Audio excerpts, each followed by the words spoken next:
चलिए भाई, नमस्कार दोस्तों, स्वागत है आप सभी बच्चों का एमडी क्लासेस के यूट्यूब चैनल में। क्या हाल चाल है सभी के। एक बहुत ही महत्वपूर्ण और बहुत ही शानदार वीडियो आप सभी के सामने लाइव आ चुकी है और मैं आपको ये विश्वास दिलाता हूं कि बच्चा, अगर आपने सपना देखा है कि रेलवे में आप असिस्टेंट लोको पायलट बनना चाहते हैं या टेक्नीशियन बनना चाहते हैं, तो इस 20 से 25 मिनट के एक संपूर्ण और कंप्लीट वीडियो के साथ आपको वो हर एक जानकारी मिलने वाली है जो आप चाहते हैं। बहुत एनालिसिस करा है कि एलपी क्या है, एलपी में क्या क्या चीजें हैं, 2018 में हम लोगों ने किस प्रकार तैयारी कराई थी, अभी क्या क्या चेंजेस देखने को मिल सकते हैं, वैकेंसीज हमें कब तक देखने को मिल सकती है, और भी कई सारी बातें हम इस वीडियो में करने वाले हैं। तो आप सभी जल्दी से इस वीडियो से जुड़ जाइए और अपने दोस्तों के साथ शेयर करिए। हर एक जानकारी हम यहाँ पे समझेंगे। सबसे पहले हम लोग बात करते हैं एलपी क्या होता है, एलपी में क्या क्या चीजें होंगी और एलपी के बाद हमारा फ्यूचर कैसा होगा। हम एलपी में क्या क्या संभावनाएं होंगी, अगर हम असिस्टेंट लोको पायलट बन जाते हैं तो क्या कभी हम फ्यूचर में जाके लोको पायलट बन सकते हैं या नहीं बन सकते, वो सभी चीजें हम यहां पर देखेंगे। तो मैं वीडियो की शुरुआत करता हूं। आपके पास रेलवे, एलपी या टेक्नीशियन को लेकर सभी बातें, हर एक चीज को ध्यान से करिएगा। और अगर आपने भी यहाँ पे सोच रखा होगा कि आपको एलपी या टेक्नीशियन में जाना है, तो इस वीडियो को जरूर देखिएगा और अपने दोस्तों के साथ जरूर से जरूर शेयर करिएगा कि क्या क्या चीजें आपके पास महत्वपूर्ण आज देखने को मिलने वाली है। तो चलिए शुरुआत करते हैं इस वीडियो को और हर एक जानकारी के बारे में बात करते हैं, हर एक नोटिफिकेशंस को लेकर सारी चीजें करते हैं। साथियों, सबसे पहले बात करते हैं कि रेलवे एलपी के लिए हमें क्वालिफिकेशंस क्या क्या चाहिए। एलपी का फॉर्म आएगा तो हम क्या उस फॉर्म को भर पाएंगे कि नहीं भर पाएंगे, हमें उसके लिए एक्चुअली में क्या क्या क्वालिफिकेशंस चाहिए होंगे, वो सारी चीजें एक बार समझिएगा। तो अगर आप एलपी या टेक के लिए, क्योंकि आपके पास पता है कि जब भी हमारे पास कोई भी टेक वैकेंसी आएगी तो नॉन टेक दोनों चीजें आएंगी, तो अगर आप एलपी या टेक के लिए जब भी अप्लाई करना चाहेंगे तो आपके पास तीन चीजें होनी जरूरी हैं। इन तीनों में से अगर आपने कोई भी एक चीजें रखी है तो एलपी या टेक के लिए आप अप्लाई कर सकते हैं। जैसे कि अगर आपने 10th कर रखा प्लस आपके पास आईटीआई है, जिसमें आपके पास इलेक्ट्रीशियन वाला हो, फिटर हो, इलेक्ट्रॉनिक्स हो, और भी कई सारे जो आपके पास ट्रेड है, अगर आप इसने कर रखा है और आपने 10th प्लस आईटीआई कर रखा है तो आप एलपी और टेक दोनों ही वैकेंसी के लिए अप्लाई कर सकते हैं। इसमें कोई भी दो राय नहीं है। इसके अलावा अगर आपने 10th के साथ डिप्लोमा कर रखा है, ध्यान रखिएगा ये एकमात्र ऐसी वैकेंसी है जिसमें आईटीआई वाला भी अप्लाई कर सकता है, जिसमें डिप्लोमा वाला भी अप्लाई कर सकता है और जिसमें बीटेक वाला भी अप्लाई कर सकता है। इस चीज को बेहतर तरीके से ध्यान रखिएगा। तो अगर आपने 10th के साथ डिप्लोमा कर रखा है, जिसमें इलेक्ट्रिकल इंजीनियरिंग, इलेक्ट्रॉनिक्स इंजीनियरिंग, ऐसे कई सारे ट्रेड से आपने कर रखा है, तो आप भी जो है आईएलपी और टेक्नीशियन की भर्ती को अप्लाई कर सकते हैं। इसके अलावा अगर आपने बी या फिर बीटेक कर रखा है तो भी आप एएलपी और टेक्नीशियन की भर्ती के लिए अप्लाई कर सकते हैं। लेकिन वो सभी बच्चे जिन्होंने सिर्फ 10+2 करा हुआ है, जो सिर्फ अभी इंटर पास होके आए हैं, लेकिन इंटर भी आपके पास जो होना चाहिए, जो 10+2 होना चाहिए, वो पीसीएम में होना चाहिए। यानी आपने फिजिक्स, केमिस्ट्री, बायो से 10+2, फिजिक्स, केमिस्ट्री, मैथ से अगर आपने 10+2 करा है, तभी जो है आप यहां पर एएलपी और टेक्नीशियन के लिए अप्लाई कर सकते हैं। लेकिन अगर आपने आईटीआई नहीं करा है, अगर आपने डिप्लोमा नहीं करा है, अगर आपने सारी चीजें नहीं करी है, तो आप सिर्फ और सिर्फ टेक्नीशियन के लिए ही अप्लाई कर पाएंगे, एएलपी के लिए अप्लाई नहीं कर सकते। तो इस बात को पूरे ध्यान से कंफर्मेशन होइएगा। क्या मैं आपको अपनी बातें समझा पा रहा हूं? तो ध्यान से समझिएगा। अगर आप एएलपी और टेक दोनों के लिए ही कंपलसरी अप्लाई कर सकते हैं। आपने 10th प्लस आईटीआई, आपने 10th प्लस डिप्लोमा, आपने बी या बीटेक करा है, लेकिन अगर आपने सिर्फ 12th करा है पीसीएम में, तो ध्यान रखिएगा आप टेक्नीशियन के लिए ही अप्लाई कर सकते हैं। इसमें कुछ ऐसे पोस्टें होती हैं जिसमें हम 10+2 करके अप्लाई कर सकते हैं। बहुत सारा बच्चा अप्लाई करता है, यहाँ कंपटीशन भी अच्छा खासा होता है और बढ़िया सैलरी भी होती है, जॉब भी आपको अच्छी मिलती है, एक बढ़िया आपके पास नौकरी होती है, आप ग्रुप डी से भी अच्छे वाले पोस्ट पे हो रहे होते हैं, पेपर भी यहाँ पे अच्छे लेवल का होता है, बहुत सारी चीजें आपको देखने को मिलती रहती है। अगली बातें करते हैं कि सर हमारी एज क्या होनी चाहिए एएलपी के लिए और टेक्नीशियंस के अप्लाई करने के लिए। तो देखिए, एज में क्या होता है कि अगर आप जनरल कैटेगरी से हैं एएलपी और टेक्नीशियन में, तो आपको 18 से 30 साल तक की एज का यहां पे देखने को मिलेगा। अगर आप 18 से लेके 30 तक के बीच में आएंगे तो आप एएलपी या टेक को अप्लाई कर सकते हैं। लेकिन अगर आप ओबीसी कैटेगरी से होते हैं तो आपको 3 साल का एक्स्ट्रा रिलैक्सेशन मिल जाता है। इसके अलावा 5 साल का आपको एससी में और एसटी में रिलैक्सेशन देखने को मिलता है। तो मुझे लगता है कि आप में से मैक्सिमम बच्चा जो है वो 18 से 30 साल का होता है और वो एएलपी या टेक के लिए आराम से अप्लाई कर सकता है। यहां पे कोई भी दिक्कत आपके पास नहीं आने वाला। अब ये मिनिमम क्वालिफिकेशंस है मेरे भाई। कुछ बच्चा ये पूछेगा कि सर ग्रेजुएशन मैंने करा है और मैंने 10+2 पीसीएम से करा था, तो क्या मैं अप्लाई कर सकता हूं कि नहीं कर सकता? भाई मेरे बिल्कुल आप कर सकते, ये मिनिमम क्वालिफिकेशन है। अब ऐसा थोड़ी कि अगर आपने इससे ऊपर भी कुछ कर रखा तो अप्लाई नहीं कर सकते, आप कर सकते। मिनिमम इतना चीज चाहिए, मतलब मिनिमम आपके पास आईटीआई होना चाहिए। अगर आपने कुछ और बढ़िया फोड़ रखा तो भी आप अप्लाई कर सकते, अगर आपने ग्रेजुएशन कर रखा तो भी कर सकते, लेकिन मिनिमम आपका जो 10+2 होगा मेरे भाई, वो आपके पास पीसीएम से ही होना चाहिए। इस चीज को आपको ध्यान रखना है। चलिए, आपने एज देखा कि एज क्या होगी, क्या क्या चीजें होंगी, आपने डिटेल सारी बातें समझी। लेकिन अब जो सबसे ज्यादा महत्वपूर्ण होता है वो होता है एलपी का एग्जाम पैटर्न। जब हम लोगों ने एलपी 2018 से शुरुआत करा था, और आपको पता है कि एमडी क्लासेस जब शुरुआत हुआ था तो उत्तर प्रदेश पुलिस एसआई में हमने जबरदस्त रिजल्ट दिया था। एक दिन में 34,000 से ज्यादा नया बच्चा चैनल से जुड़ा हुआ था। पूरे मैथ का कंप्लीट सोल्यूशन, वो भी हर एक आंसर सही होने के साथ, हमने यूट्यूब पे कराया था। और फिर जब 2018 में एलपी की वैकेंसी आई थी तो बहुत सारे ऐसे नौकरियां जो थी वो एमडी क्लासेस से बच्चों ने पाया था। आप में से भी बहुत सारा बच्चा नौकरियां ऐसा ले सकता है अगर बेहतर तैयारी करा है तो। एलपी में जो एक्सपीरियंस है वो बच्चा यही कहता है कि अगर आप ग्रुप डी की तैयारी, जैसे अभी ग्रुप डी की आपके पास परीक्षाएं जो चल रही हैं, इसलिए मैं ग्रुप डी से कंपैरिजन कर रहा हूं, तो ग्रुप डी में अगर आपके पास एक लेवल की परीक्षा होती है ना, तो एलपी में वही लेवल बढ़ जाता है, लेवल 3 पे हो जाता है। इसका मतलब आपको बेहतर पढ़ना होगा, आपको शानदार पढ़ना होगा, आपको ऐसे टीचर से पढ़ना होगा जिन्होंने खुद बढ़िया से किसी ना किसी एग्जाम में अच्छा स्कोर करा है। और एमडी क्लासेस के पास वो बेहतर टीम है, शानदार टीम है। और जितना हमने रेलवे में आपके लिए कर रखा ना, अभी तो सिर्फ ये शुरुआत है मेरे भाई, अभी तो बहुत सारी चीजें आनी है और बहुत सारी चीजें आपके लिए करनी है। और एकदम, और यही एक सपना पूरा करना है कि जिसने भी अगर एक बार भी सपना देख रखा सरकारी नौकरी का, हम उसके सरकारी नौकरी के सपने को पूरा करने का जरूर हिम्मत दिलाते हैं, जरूर ये बात कहते हैं कि भाई लेके रहेंगे। अब हम बात करते हैं कि हमारे पास एग्जाम पैटर्न क्या होगा, एएलपी का या टेक्नीशियन का एग्जाम पैटर्न क्या होगा। तो आप में से कितने बच्चों ने एनटीपीसी का फॉर्म भरा था या एनटीपीसी की परीक्षा आपने दिया है? जरा एक बार कमेंट बॉक्स में यस या नो बोल दीजिए। जिन्होंने भी दिया होगा इस पूरे पैटर्न को बहुत अच्छे से रिलेट कर पाएंगे आप। यहां पे आपको पता है कि एनटीपीसी में 3 चीजें होती थी। पहला आपका सीबीटी 1 होता था, फिर आपका सीबीटी 2 होता था, फिर आपका साइको हुआ था। एकदम क्लियर है सभी को बात? एएलपी में भी वही होता है, पहले सीबीटी 1 होगा, फिर आपका सीबीटी 2 होगा, फिर साइको होगा। लेकिन साइको सिर्फ एएलपी के पोस्ट के लिए होता है। अगर आप टेक्नीशियन के पोस्ट के लिए अप्लाई करते हैं, यानी अगर आप 10+2 वाले बच्चे, तो आपको साइको नहीं देना होगा। साइको सिर्फ एएलपी के पोस्ट के लिए होता है। तो जैसे एनटीपीसी में मेरे भाई होता था ना कि आपके सीबीटी 1, सीबीटी 2 फिर साइको, वही चीज आपके पास यहां पर एएलपी में भी होना है। अब यहां पे 3 पार्ट में आपके पास डिवाइड करा गया है। पहला होता है सीबीटी 1, ये सिर्फ और सिर्फ क्वालिफाइंग नेचर का है, इसके नंबर्स आपके नहीं जुड़ते हैं।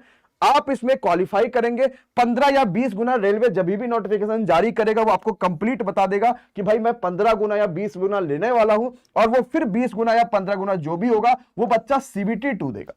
अब सीबीटी 2 मेरे पास 2 पार्टों में डिवाइड होगा।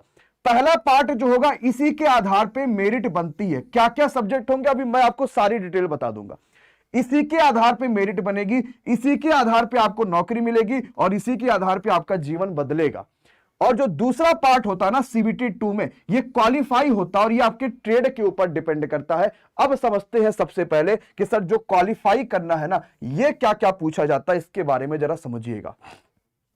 तो अगर आप एएलपी या टेक के लिए अप्लाई करते हैं और अगर आप सीबीटी 1 देखेंगे, यानी जो पहला स्टेज आपको देना है, जो सिर्फ और सिर्फ आपको क्वालिफाई करना है, इसमें 4 सब्जेक्ट पूछे जाते हैं। हूबहू ग्रुप डी जैसा है, हूबहू एनटीपीसी जैसा है।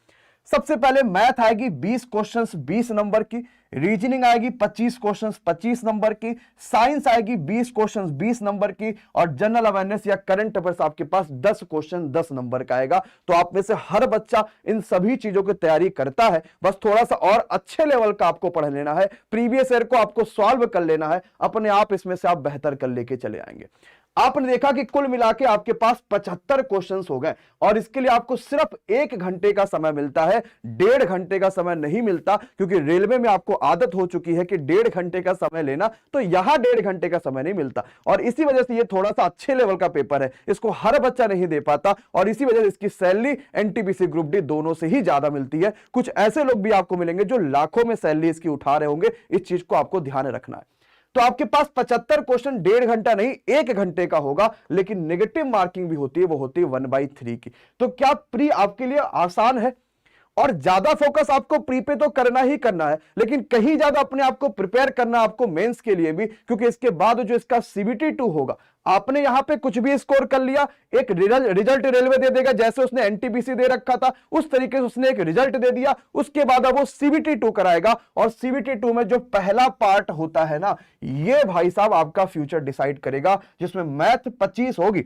सीबीटी 1 में मैथ 20 होती थी, यहां पे मैथ बढ़ जाएगी, 25 हो जाएगी, रीजनिंग 25 हो जाएगी, करंट अफेयर्स 10 रहेगा, लेकिन जो एक्स्ट्रा एक बढ़िया और एक शानदार सब्जेक्ट जुड़ता है वो होता है बेसिक साइंस और इंजीनियरिंग ड्राइंग। ये सबसे खतरनाक सा सब्जेक्ट है और मैक्सिमम बच्चा इसी में बाहर होता है।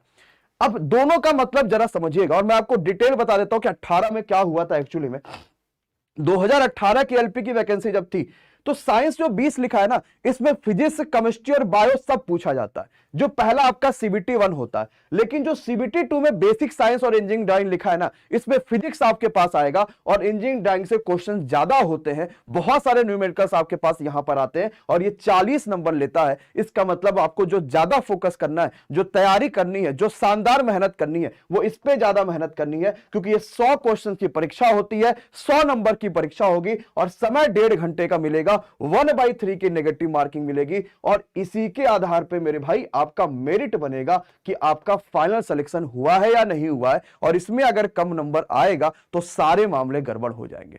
तो आपको ज्यादा फोकस करना कि पार्ट ए यानी सीबीटी 2 में आपको कम नंबर नहीं लेकर आना है, पूरी जान लगा देना है। और जान तभी लग पाएगी जब आपने मैथ में 25 में से 22 तेज कर डाले हैं, रीजनिंग में 25 में से 22 तेज कर डाले हैं, और करंट अफेयर्स आपने 10 में से 6-7 कर डाले हैं, तो 40 में से अगर 25-30 करोगे तो सिलेक्शन कोई नहीं रोक सकता।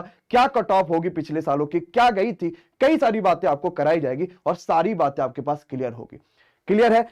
तो ये आपके पास सीबीटी 2 का पहला पार्ट हो गया। जो दूसरा पार्ट होता है ना सीबीटी 2 का, ये एक्चुअली में आपके ट्रेड के ऊपर डिपेंड होता है। अगर आपने आईटीआई या फिर कोई अदर कर रखा है, डिप्लोमा बीटेक कर रखा है, तो अपने सालों में आपने जो जो सब्जेक्ट पढ़े होंगे उन सभी को मिला के क्वेश्चंस आते हैं, 75 क्वेश्चंस, और ये आपका सिर्फ क्वालिफाई होता है। और इसमें आपको 35% अगर आप ले आए हैं तो मौज काटिए, लेकिन एक चीज को ध्यान रखिएगा कि अगर आप इसमें 35% नंबर नहीं ला पाते हैं ना, तो आपकी कॉपी को भी चेक नहीं करा जाता है। यानी आप चाहे सीबीटी 2 के पहले वाले पार्ट में कितना भी नंबर ले आओ मेरे भाई, लेकिन अगर ट्रेड में अपने फेल हो गए ना, तो आपकी कॉपी चेक नहीं करी जाएगी। इस बात को समझिएगा। इसके बाद अगर आप एएलपी देना चाहते हैं तो आपको पास फाइनल मेरिट बनेगी, आपका साइको होगा। जैसे 30 और 70 का जो आपके पास रेशियो साइको आपके एनटीपीसी के लिए होता था, वही चीजें आपके पास यहां पर भी होगी और वही चीजें यहां भी क्लियर होंगी। ठीक है, तो क्या ये वैकेंसीज क्या है, इस बात को आप समझ पाए कि पूरा एग्जाम पैटर्न क्या है, पूरा सिलेबस क्या है, सारी बातें क्या है, क्या एकदम हर एक चीज को समझ पा रहे हैं, क्या होता है क्या नहीं होता। ठीक है, अगर आप एएलपी देंगे तो साइको देना पड़ेगा, और अगर आप टेक्नीशियन देंगे तो साइको नहीं देना पड़ेगा। इस चीज को ध्यान से समझ लीजिएगा। ये तो आपके एएलपी की सब डिटेल हो गई है। अब क्या फ्यूचर प्लानिंग है एएलपी में, वो चीज को समझिएगा। अगर आप एएलपी में नौकरी पाते हैं ना बच्चा, तो बहुत तेजी से आपके पास प्रमोशंस होना शुरू हो जाते हैं। आप एएलपी यानी असिस्टेंट लोको पायलट से सीनियर असिस्टेंट लोको पायलट बन सकते हैं कई सारे इंटरनल एग्जाम्स के थ्रू। और इसके बाद जो लाखों रुपए की सैलरी होती है वो होती है लोको पायलट की, और इसके बाद जो आपका अगला प्रमोशन होगा वो लोको पायलट पे होगा। और ये आपका सबसे बेहतरीन फ्यूचर होता है एएलपी वाले बच्चों के लिए। पेपर अच्छे लेवल का आता है, बढ़िया लेवल का आता है, बहुत सारा बच्चा इस पेपर में होगा, कई सारी चीजें भी होंगी। अब आपको पता है कि एमडी क्लासेस ने लगातार 2018 से बात करेंगे तो एलपी के लिए भी, ग्रुप डी के लिए भी, आरपीएफ एसआई के लिए, आरपीएफ कांस्टेबल के लिए, एसएससी जीडी के लिए, एनटीपीसी के लिए, हर एग्जाम के लिए आपके लिए फ्री क्लासेस चलाया है, बहुत सारी चीजें चलाई हैं। और अब एक बार फिर से समय आ चुका है अपने बच्चों को एक बार फिर से एलपी का सपना दिखाना, शानदार तरीके से आगे बढ़ाना। तो एक बढ़िया और अच्छी सौगात आपको देने वाले हैं इस टीचर्स डे के पहले। और टीचर्स डे पे पहले आप तो टीचर्स डे पे गिफ्ट दोगे ही दोगे, नौकरियां लेके, कि अगले साल तक की आपकी नौकरियां होनी चाहिए, आपके हाथ में आपकी नौकरियां होनी चाहिए। लेकिन उससे पहले हमारा काम है कि आपको गिफ्ट देना। तो बच्चा एएलपी और टेक्नीशियंस के लिए एमडी क्लासेस फ्री क्लासेस लेकर आ रहे हैं, और ये फ्री क्लासेस का जो हमने सीरीज का नाम रखा हुआ है, ये एएलपी सीरीज रखा हुआ है। क्योंकि एएलपी और टेक्नीशियन का ही ये पूरा भर्ती है। तो अगर आप 10+2 करे हैं, आप ग्रेजुएशन करे हैं, अगर आपने यहाँ पे सारी चीजें करी हैं, तो एक्स्ट्रा लेवल की पढ़ाई आपको यहाँ पर देखने को मिलेगी। हम पहले पूरा फोकस करेंगे कि हम किस हिसाब से प्रीवियस ईयर को कवर कर रहे हैं, क्या क्या चीजें कर रहे हैं। तो एएलपी और टेक्नीशियन की जो फ्री क्लासेस शुरू हो रही हैं वो एमडी क्लासेस की यूट्यूब चैनल पे आपके पास 12 सितंबर यानी कि सोमवार से शुरू होंगी, अगले सोमवार से, और ये यूट्यूब पर ही चलेंगी। सुबह 9 बजे मैथ होगा, 10 बजे साइंस होगा, 11 बजे जीके जीएस होगा और 12 बजे रीजनिंग होगा। इसी के कुछ समय के बाद हम आपके पास इंजीनियरिंग ड्राइंग का भी जो सेक्शन है वो भी शुरुआत कर देंगे, ताकि यूट्यूब पे आप ये भी पढ़ाई कर लेंगे। अब हमारे मन में यह सवाल आया कि सर 2022-23 में क्या संभावनाएं हैं कि एएलपी की वैकेंसीज आ सकती है कि नहीं आ सकती है। आपके पास 2022-23 में क्या संभावनाएं हैं कि जेई की वैकेंसी आ सकती है कि नहीं आ सकती है। 2022-23 में क्या संभावनाएं हैं कि आरपीएफ एसआई और कांस्टेबल की वैकेंसीज आ सकती है कि नहीं आ सकती है। तो आप सभी ने यह बात को समझा है कि आरपीएफ एसआई और कांस्टेबल हो सकता है तो गृह मंत्रालय के अंदर आ जाए, लेकिन वैकेंसीज उसकी भी जारी होंगी, सारी चीजें होंगी। लेकिन मुझे अंदर से विश्वास लग रहा है कि एएलपी की वैकेंसीज आपको बहुत जल्द अगले 3 से 4 महीनों के अंदर अंदर देखने को मिल सकता है, क्योंकि कहीं ना कहीं ये आदेश जारी हो चुका है कि जो पहले 25% एक्स्ट्रा एएलपी रखे जाते थे वो अब 30% बढ़ा के कर दिए गए हैं। और अगर हम किसी भी स्टेशन में बात करेंगे तो हर स्टेशन पे असिस्टेंट लोको पायलट टेक्नीशियन हर चीज की कमी है, और कहीं ना कहीं चुनाव से पहले सरकार एक बड़ी भर्ती करेगी ताकि चीजें अपने आप सारी की सारी पॉजिटिव में हो जाए। लेकिन यह परीक्षा इतनी आसान नहीं है जितना हम समझते हैं, तो कहीं ना कहीं हमें अपने आप को पहले से प्रिपेयर करना पड़ेगा। जैसे हम एनटीपीसी के लिए, ग्रुप डी के लिए और पिछली कई सारी वैकेंसीज के लिए आराम से अपने आप को प्रिपेयर कर रहे थे, नौकरियां 4-5 महीने बाद आ रही थी, लेकिन हम पहले ही अंदाजे के हिसाब से अपने आप को प्रिपेयर कर रहे थे और परीक्षा बेहतर करके आए थे। जैसे एसएससी में ऐसे होता है, तो हमें एएलपी भी लगना पड़ेगा और शानदार तरीके से, जबरदस्त तरीके से तैयारी करनी पड़ेगी। तो मैं चाहता हूं कि जो 12 सितंबर से क्लासेस शुरू होंगी ना, तो आप इन क्लासेस में जरूर रहिए। और मैं विश्वास दिलाता हूं कि हमने वो सारी टीम आपके लिए रख रखी है जिन्होंने एनटीपीसी में फोड़ा था, जिन्होंने पिछले एएलपी में करा था बढ़िया, जिन्होंने ग्रुप डी में बढ़िया करा था, वो आपके लिए यहां भी बढ़िया करने वाले। तो एमडी क्लासेस की जो कोर टीम है वो आपको एएलपी की फ्री क्लासेस यूट्यूब पे पढ़ाने वाली है, और ये क्लासेस शुरू होंगी 12 सितंबर यानी कि सोमवार से, जिसमें मैं मैथ पढ़ाऊंगा सुबह 9 बजे। जितने क्वेश्चन एएलपी के होंगे ना, मैं वो सब कराते चला जाऊंगा ताकि कुछ बचे ना। फिर 10 बजे आपके अभिषेक सर साइंस को करा रहे होंगे, और कुछ समय के बाद हम बेसिक साइंस और इंजीनियरिंग भी आपके पास शुरुआत कर देंगे। फिर जीके जैसा आपके विशाल सर करा रहे होंगे। देन आपके पास रीजनिंग स्पेशल होगा मैम के द्वारा, जो दिन में 12 बजे चलेगा। ये चीजें आपके पास होने वाली हैं। अब क्या क्या चीजें आपके पास जानकारियां थी, मैंने लगभग सारी डिटेल्स बच्चा आपको बता दिया है कि आपके पास क्या क्या चाहिए, एज लिमिट क्या चाहिए, परीक्षा पैटर्न क्या होता है, क्या चीजें नहीं होती, सारी चीजें होती हैं। और जल्द ही वैकेंसी जैसे आएगी आप शानदार तरीके से एएलपी में बढ़ सकते हैं। तो अगर किसी भी कारणवश आपका ग्रुप डी का पेपर थोड़ा सा भी खराब हो गया, अगर आपको अंदर से ये फील आता है यार मेरे 55 नंबर 50 नंबर के आसपास आ रहे हैं, एक परीक्षा से बच्चा कुछ भी नहीं होता, एक परीक्षा किसी का फ्यूचर डिसाइड नहीं कर सकती। अभी हो सकता है कि आपके लिए ऊपर वाले ने कुछ बेहतर सोच रखा, कुछ अच्छा सोच रखा, और अगर आपने वाकई में मेहनत करी होगी ना, तो जिंदगी में कभी भी असफल नहीं होगी। अगर आपने ईमानदारी से मेहनत करी है तो आप शानदार तरीके से अपनी तैयारी को कंटिन्यू करिए। एएलपी में आप आइए, ग्रुप डी आपने नहीं करा, एएलपी करिए, एसएससी की तैयारियां करिए। बहुत सारे फ्यूचर हमारे पास है, हम किसी भी नौकरी में जा सकते हैं अगर हमारे पास मेहनत करने का तजुर्बा है, अगर हमने मेहनत करना सीखा है तो एएलपी सीरीज नाम रखा गया, एक बार मुझे कमेंट करके बताइएगा। हमने कोई और नाम नहीं रखा, हमने कहा कि भाई एएलपी है, एएलपी सीरीज ही नाम रख दो, बाकी कई सारा जो नाम रखेंगे वो बाद में रख लेंगे कि प्रैक्टिस करा रहे हैं, ये करा रहे हैं, वो करा रहे हैं, तो चलो कोई और नाम रख ले। यूट्यूब पे जो क्लासेस शुरू होंगी उसका नाम एएलपी सीरीज होगा। 12 सितंबर, ध्यान रखिएगा, पूरा पढ़ लीजिएगा ध्यान से, क्योंकि अगर परीक्षा से पहले नहीं पढ़ोगे, मैं चाहता हूं जिस दिन फॉर्म आए ना उस दिन से आप प्रैक्टिस शुरू कर दो। बाकी सब तो बात की बातें हैं, जिस दिन से आपके फॉर्म है ना उस दिन से आप प्रैक्टिस शुरू करो, पढ़ लो पूरा सिलेबस। अभी जिस दिन से फॉर्म है उस दिन से आप प्रैक्टिस शुरू कर दो। तो आप जरूर इस सीरीज को फॉलो करिए। 12 सितंबर से शुरुआत होगी, हिंदी और इंग्लिश बाइलिंगुअल ये सीरीज चलेगी। आपको हर एक चीज की जानकारी यहां पे दी जाएगी और सब कुछ आपके पास होगा, ठीक है। तो फिटर जितना ट्रेड कर रखा, इलेक्ट्रीशियन कर रखा, इलेक्ट्रॉनिक्स कर रखा, सभी इस फॉर्म को भर सकते हैं। आप इस वीडियो को दोबारा रिपीट करके देखिएगा, मैंने पूरी जानकारी आपको यहां पे दे रखी है, ठीक है। चलिए, thank you so much to all of you, बहुत बहुत शुक्रिया। Bye bye, good night, take care. आशा करते हैं कि आपको ये वीडियो और ये पूरी जानकारी जानकारी पसंद आई होगी।